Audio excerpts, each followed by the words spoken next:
Hello বন্ধুরা, তো চলো একটা ছোট্ট মিনি ব্লগ নিয়ে চলে এলাম। তো এটা আমার বার্থডের একটা মিনি ব্লগ। তো দেখো, এটা বৃহস্পতিবার। তো বৃহস্পতিবারে খাওয়া দাওয়া করে তারপরে আমি হাজব্যান্ডের জন্য দেখো রুটি করার পরে বাপের বাড়ি চলে গিয়েছিলাম, কারণ আমার বার্থডে ছিল। তো সেই জন্য তো দেখো রুটি করছি। তো ঝটপট করে রুটি করার পরে দেখো চলে গেছি। তো এটা দেখো রাতে, তো রাতে একটা ছোট্ট মিনি কেক কাটা হয়েছিল। তো সেটা একটুখানি তোমাদের সাথে শেয়ার করছি। আর এই ক্যান্ডেলটা ছিল যেন ম্যাজিক ক্যান্ডেল, বারে বারে নিভে যাচ্ছিল, ফু দিচ্ছিলাম আবার জ্বলে উঠছিল। তো খুব সুন্দর। যাই হোক, প্রথম এটা আমার হলো, দেখো নিভে গেল, ফের আবার ফু দিলেই জ্বলে উঠছিল। তো বেশ সুন্দর লাগলো। প্রথম একটা ম্যাজিক ম্যাজিক ফিল হয়েছিল। তো যাই হোক, দেখো কেমন লাগছে অবশ্যই কমেন্ট করে তোমরা জানিও।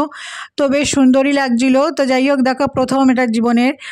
তো যাই হোক, দেখো বেশ ভালোই লাগে এগুলো, এই অভিজ্ঞতাগুলো। তো তারপরের দিন সকালবেলা থেকে কি করলাম সেগুলো তোমাদের সঙ্গে অবশ্যই শেয়ার করব, কারণ বাপের বাড়িতে ছিলাম। তো রোজ যেমনভাবেই আমার দিন কাটে সেভাবেই শুরু হয়েছিল। তো ছেলেকে নিয়ে স্কুলে যাবো, এদিকে দেখো মা রান্না করছে। তো মা বললো পোলাও করব, আর দেখো পনির আলুর তরকারি। তো এটার জন্য রেডি করছে গ্রেভিটা। তো পনিরের জন্য দেখো পনিরটা রেডি হয়ে গেছে, আর আমি অল্প কিছু ভিডিও ক্লিপস নিয়েছিলাম, তো সেটাই তোমাদের সাথে একটু শেয়ার করছি।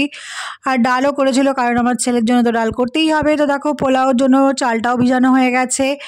তো পোলাও রেডি হচ্ছে আস্তে আস্তে। তো আমি ছেলেকে নিয়ে স্কুলে যাব, এর মাঝখানে যতটুকুনি ক্লিপিংস তোলা তো সেটাই আমি তুলেছি। তো দেখো পনিরটা চাপিয়ে, মানে এটা করছে মা পোলাও। তো পোলাওটা চাপিয়ে দিয়েছে, আদা জিরে পেস্ট দিয়ে গোটা গরম মশলা ফোড়ন দিয়েছে। দেওয়ার পরে দেখো একটু হলুদ দিয়েছে, দিয়ে নাড়াচাড়া করে চালটাকে নাড়াচাড়া করে ভালো করে পরিমাণ মতো জল দিয়ে ঢাকা দিয়ে দেবে। আর অবশ্যই ফ্লেভারের জন্য কাঁচা লঙ্কা দেবে, কারণ আমি একটু ঝাল ঝাল খেতে ভালোবাসি। আর এটা মিষ্টি পোলাও, আমার অতটা মিষ্টি মিষ্টি ভালো লাগে না, তো সেই জন্য। তো দেখো দিয়ে দিল এখানে কাজু বাদাম কিশমিশটা ভাজা করে রেখেছিলো, একটু চিনিও দিল, আর লবণ তো পরিমাণ মতো দিতেই হবে।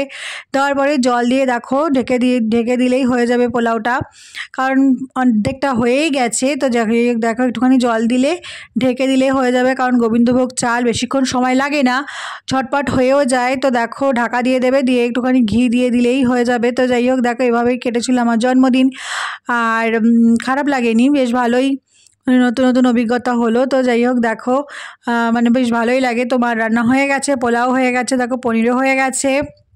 তো আমি ছেলেকে নিয়ে স্কুলে গিয়েছিলাম। তো তারপরে দেখো থাইটা সাজিয়ে দিয়েছে, আর মিষ্টি তো অবশ্যই ছিল। এই রসমালাইটা আমার খুবই পছন্দের, তো সেই জন্য তো দেখো এদিকে বিকালবেলা বোনকে নিয়ে চলে গেছিলাম সেলুনে, কারণ সামনেই পুজো, বুঝতেই পারছো স্টাইল তো করতেই হবে। তো যাই হোক, দেখো আবার বাড়িতে চলে এসেছি। আর বাড়িতে আসার পরে দেখো কেক নিয়ে এসেছিলো হাজব্যান্ড, তো সেটা একটুখানি, কেক কিন্তু কাটা হয়নি। কেন কাটা হয়নি পরে অবশ্যই তোমাদেরকে বলবো। আর বিরিয়ানি করেছিলাম।